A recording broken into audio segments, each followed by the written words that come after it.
Hello everyone, আজকের ভিডিওটা খুব দুঃখের সাথে শুরু করছি। তার কারণ সবার সকালটা শুরু হয় আনন্দের সাথে, খুশির সাথে, কিন্তু আমার সকালটা আজকে শুরু হয়েছে অত্যন্ত দুঃখের সাথে।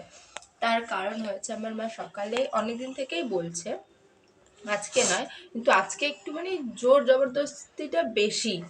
ঘুমাচ্ছি কন্টিনিউয়াসলি, ফোন করে করে একটাই কথা, কি না এই এত বিট এখন আমাকে রস করতে হবে, করে খেতে হবে আমাকে আর ভাইকে। আচ্ছা তোমরাই বলো, বিটের রস সকাল সকাল কে খায়? হ্যাঁ, আমি বিট খেতে ভালোবাসি, বিট ভাজা, বিট ঘষা ভালোবাসি, কিন্তু কাঁচা বিটের রস কে খায় জানি না। দেখো, যদি রসটা ভালো হয় খেতে তাহলে এই ভিডিওটা আমি পোস্ট করব, আদারওয়াইজ আমি করবো না। তো চলো কিভাবে বিটের রসটা তৈরি করছি দেখাই। আচ্ছা, এখানে আমি দুটো বিট নিয়েছি, দুটো বিটকে কুচো কুচো করে কেটে নিয়েছি। এবার এটা যাবে মিক্সিং জারে রস হওয়ার জন্য।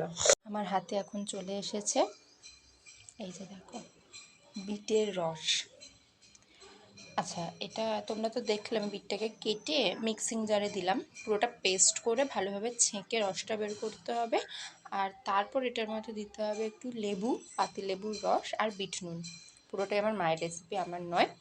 তো এটা টেস্ট করার পরই দেখবো কেমন খেতে না খেতে। তো তার আগে আমার মায়ের কাণ্ডটা দেখে নাও একটু।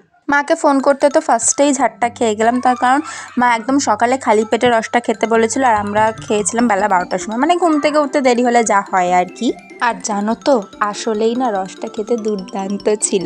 মায়ের সামনে একটু নাটক করছিলাম এই কারণেই, যাতে মা আরও উল্টোপাল্টা কিছু না খাইয়ে দেয়। আসলে উল্টোপাল্টা না, আমাদের স্বাস্থ্যের ভালোর জন্যই মারা এগুলো খাওয়ায়। আর মা না আমার মুখ দেখে বুঝতেই পেরেছিল রসটা আমার খারাপ লাগেনি। তো তোমরাও ঝটপট ট্রাই করে আমাকে বলে ফেলো তোমাদের কেমন লাগলো।